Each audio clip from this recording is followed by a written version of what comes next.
시청자 여러분 안녕하십니까? 헬로티비 뉴스입니다. 먼저 오늘의 주요 뉴스부터 보고 오시죠.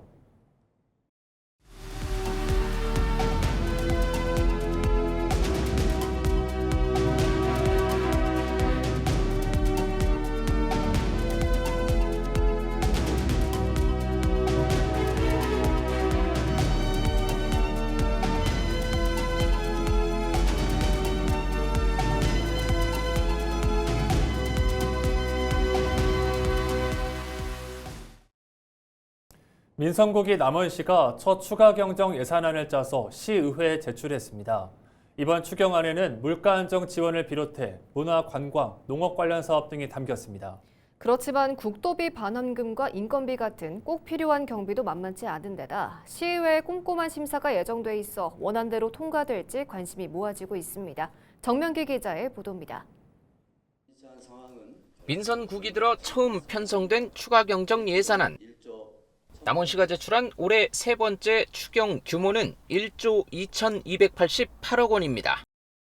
당초 예산보다 1,049억 원, 약 9% 늘어난 규모입니다. 이번 예산안은 어려운 재정 여건에도 시민들의 삶의 질을 높이고 지역사회에 긍정적인 변화를 가져올 수 있는 사업에 중점을 두어 편성하였으나 모두의 기대와 바람을 충족시키기에는 많은 아쉬움이 있을 것입니다. 이번 추경은 물가와 기름값 상승 등으로 어려움을 겪는 시민들의 부담을 덜어주는 데 초점을 맞췄습니다. 대표적으로 고유가 피해 지원금과 지역화폐인 남원사랑 상품권 발행 운영, 운수업체 유가 보조금 등이 포함됐습니다. 문화관광 분야에는 57 목공예 전시관 건립 71억 원과 춘향제 준비 15억 원 등 195억 원이 편성됐습니다. 농업 기반 보강과 농업인 소득증 대의에 187억 원, 지리산 활력타운 조성 사업 등 지역 개발에도 62억 원이 들어갑니다. 그렇지만 이번 증액분에는 인건비와 행정운영 경비 105억 원의 국도비 보조금 반환금 외에도 국도비 매칭을 위한 필수 경비가 상당수 포함된 상황. 꼭 필요한 예산을 계상하였고 부족한 재원 확보를 위해 국도비 예산 확보에도 최선을 다했다는 말씀을 드리며 민선국이 출범 이후 첫 정례회에 돌입한 시의회는 상임위원회별로 예산의 타당성과 사업 효과를 따져볼 계획입니다. 또 2025년 회계연도 결산과 예비비 지출 내역을 두고 의원들의 집중 질의가 이어질 전망입니다. 정례 기간 동안 동료원 여러분께서는 시민의 목소리를 세심하게 살펴서 현장의 의견이 정책에 반영될 수 있도록 합리적인 대안을 제시하는 적극적인 의정활동을 펼쳐주시기 바랍니다. 예산결산특별위원회는 다음 달 3일부터 8일간 심사를 진행하며 오는 11일 본회의에서 최종 결정됩니다. 2025 회계연도 결산과 추경안 심사에 들어간 시의원들은 다음 달 2일 남원시를 상대로 첫 시정질문에 나설 예정입니다. 헬로티비 뉴스 정명규입니다. 남원 출신 강경수 국회의원이 조국혁신당 전북특별자치도당 위원장으로 뽑혔습니다. 전북도당은 지난 22일 열린 당원대회에서 강 의원을 신임 도당 위원장으로 선출했습니다. 강 위원장은 온라인 찬반투표에서 93.1%의 찬성을 얻어 당선이 확정됐습니다. 강 위원장은 취임사에서 발바닥 정치로 전북 발전을 이루고 정책 정당으로 자리매김하겠다고 말했습니다. 앞서 후보로 등록했던 정도상 전 위원장은 갈등을 줄이기 위해 사퇴하고 강 위원장을 지지했습니다. 전북 전국교직원 노동조합과 교사노동조합은 전북교육청은 음주운전 전력자를 고위직에 채용해선 안 된다고 촉구했습니다. 이들 단체는 24일 성명을 통해 음주운전 전력이 드러나 천호성 교육감 인수위원회에서 배제됐던 전직 시의원이 최근 전북교육청의 개방형 과장급 채용 심사에 원서를 냈다며 이같이 밝혔습니다. 이들 단체는 해당 음주운전은 이른바 윤창호법 시행 이후인 2022년에 발생한 데다 장소 또한 초등학교 인근이었다면서 아이들의 안전과 직결된 장소에서 음주운전을 한 전력이 있는 인사가 핵심 보직에 응시했다는 사실 자체가 교육 행정에 대한 신뢰를 훼손하는 것이라고 비난했습니다. 전북연구원이 음주운전으로 무리를 빚어 당연 퇴직 대상인 부장급 간부에게 월급과 복지 포인트까지 지급한 사실이 뒤늦게 밝혀졌습니다. 전북도 감사위원회는 최근 전북연구원을 대상으로 감사를 벌여 이 같은 사실을 적발했다고 밝혔습니다. A 부장은 지난 2021년 9월 면허 취소 수치인 혈중 알코올 농도 0.12% 상태로 운전 중 사고를 내 같은 해 12월 형사처벌을 받았습니다. 현행 국가공무원법과 연구원 인사규정상 A 부장은 당연퇴직 사유에 해당합니다. 하지만 연구원은 당연퇴직 사유가 발생한 이후에도 A 부장에게 최근까지 월 700만 원 수준의 기본급을 지급한 것으로 드러났습니다. A 부장은 지난 7월 퇴직 처리됐으며 전북지방노동위원회에 당연퇴직이 불합리하다는 취지의 구제 신청을 냈다고 전북연구원은 전했습니다.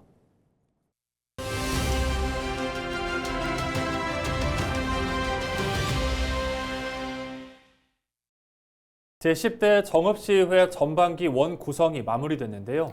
오늘 이슈앤피플 시간에는 정읍시의회 전반기를 이끌어갈 이복형 정읍시의회 의장을 김남우 기자가 만났습니다.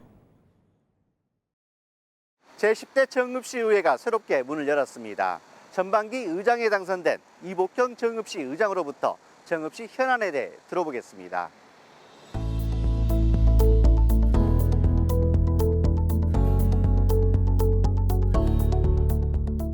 반갑습니다. 네, 안녕하세요. 축하드립니다. 네. 그리고 새롭게 시작하시는데 10대 전반기 의장 선출되신 다시 한번 축하드리고요.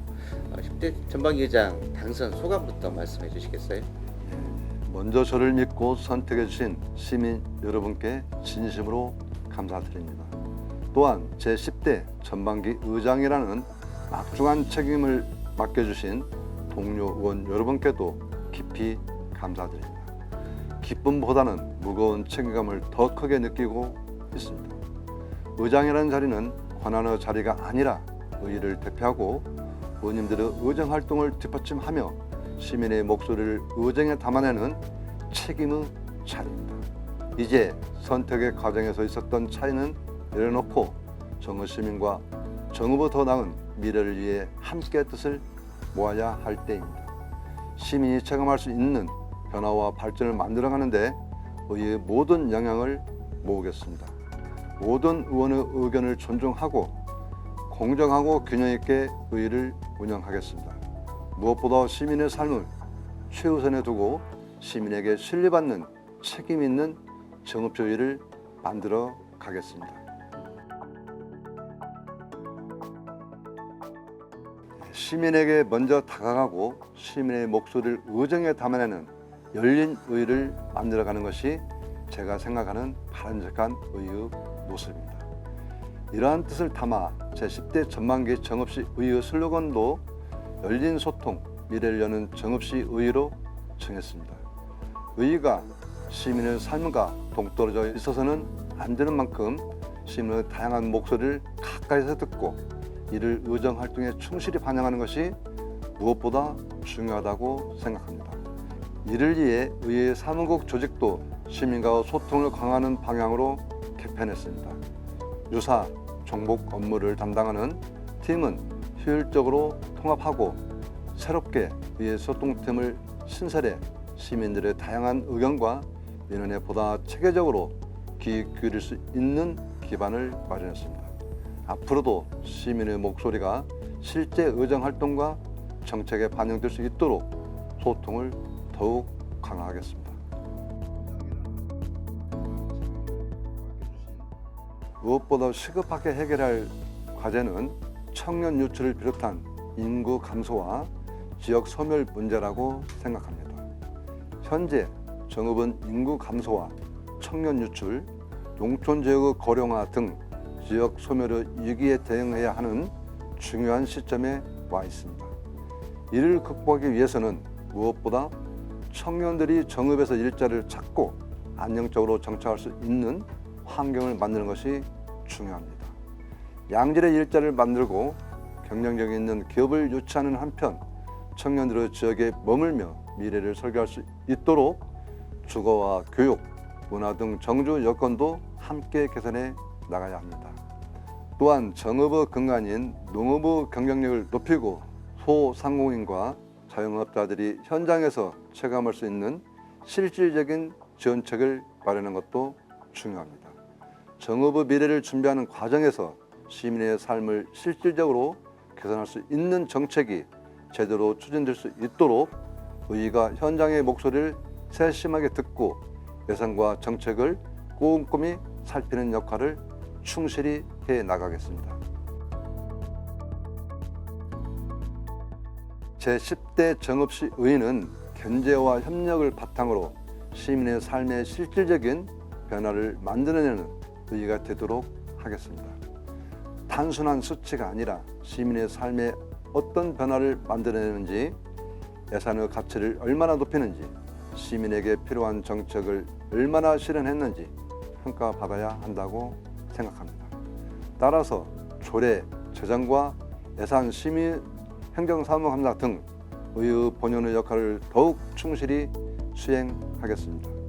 시민의 세금이 꼭 필요한 곳에 제대로 쓰이고 있는지 꼼꼼하게 살피고, 효과가 부족하거나 개선이 필요한 사업에 대해서는 분명하게 문제를 제기하겠습니다.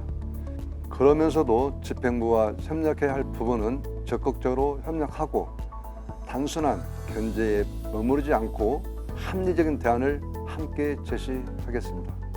또한 의원 한 분 한 분이 지역 현장에서 시민을 만나고 정책을 연구하며 역량을 충분히 발휘할 수 있도록 의정 활동을 적극 지원하겠습니다. 궁극적으로는 시민에게 신뢰받는 의회, 의원 모두가 존중받는 역량을 발휘하는 의회, 견제와 대안으로 정읍의 미래를 준비하는 의회를 만들어 가겠습니다.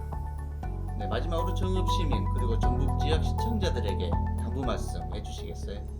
시민 여러분과 전북도민 여러분께서 보내주신 신뢰를 결코 가볍게 여기지 않겠습니다. 제10대 정읍시 의회는 시민에게 더욱 가까이 다가가고 시민의 목소리를 정책으로 연결하는 책임 있는 의회가 되겠습니다. 정읍이 앞으로 나가기 위해서는 의회와 집행부, 시민과 지역사회가 서로 역할을 다양하면서 함께 힘을 모아야 합니다. 저 역시 의장으로서 그 과정에서 소통과 협력을 이끌어내는 역할을 충실히 하겠습니다. 무엇보다 시민 여러분의 목소리에 귀 기울이고 시민의 삶을 세심하게 살피겠습니다. 잘하는 일에는 힘을 보태고 잘못된 부분에는 분명하게 목소리를 내면서 정읍의 더 나은 미래를 준비하겠습니다. 앞으로도 정읍시 의회에 많은 관심과 따뜻한 격려 그리고 아낌없는 조언을 부탁드립니다. 소심불망의 마음으로 시민 여러분께 보내주신 신뢰와 기대를 잊지 않고 시민의 곁을 지키며 함께 더 나은 정읍을 만들어 가겠습니다. 감사합니다. 네, 오늘 말씀 고맙습니다. 고맙습니다. 남원에 있는 국립민속국악원이 여름방학을 맞아 초등학생을 대상으로 연 청소년 국악 강좌 틴틴 창극 교실이 성황리에 끝났습니다. 참가한 초등학생 20명은 지난 5일부터 열흘 넘게 지리산 소극장에서 춘향가와 홍보가, 수궁가, 심청가의 가장 재미있는 장면을 배우며 판소리와 창극을 체험했습니다. 발성과 호흡, 장단과 대사, 무대 동선까지 차근차근 배우며 창극의 매력을 느꼈습니다. 특히 올해는 국악을 전공하고 있는 기존 수료생 선배들이 멘토로 함께해 후배들에게 경험을 나누며 뜻깊은 시간을 만들었습니다. 접수 시작과 동시에 마감될 만큼 인기를 끈 이번 강좌는 지난 20일 수료 발표회에서 참가 학생들의 공연으로 마무리됐습니다. 김제 시민들이 행정안전부 중앙분쟁조정위원회에 새만금 신앙 관할권 결정을 앞두고 공정한 재검토를 촉구하고 나섰습니다. 김제 시민단체연합은 21일 행정안전부 세종청사를 찾아 새만금 신앙 관할 결정 공정한 재검토 촉구 결의대회를 열었습니다. 김제 시민들은 공개적인 검증을 거친 추가 심의를 통해 공정한 결정을 촉구했습니다. 참석자들은 결의문을 통해 미해결 쟁점이 남아있다며 결론을 서두르기보다 충분한 수기와 검증이 선행돼야 한다고 강조했습니다.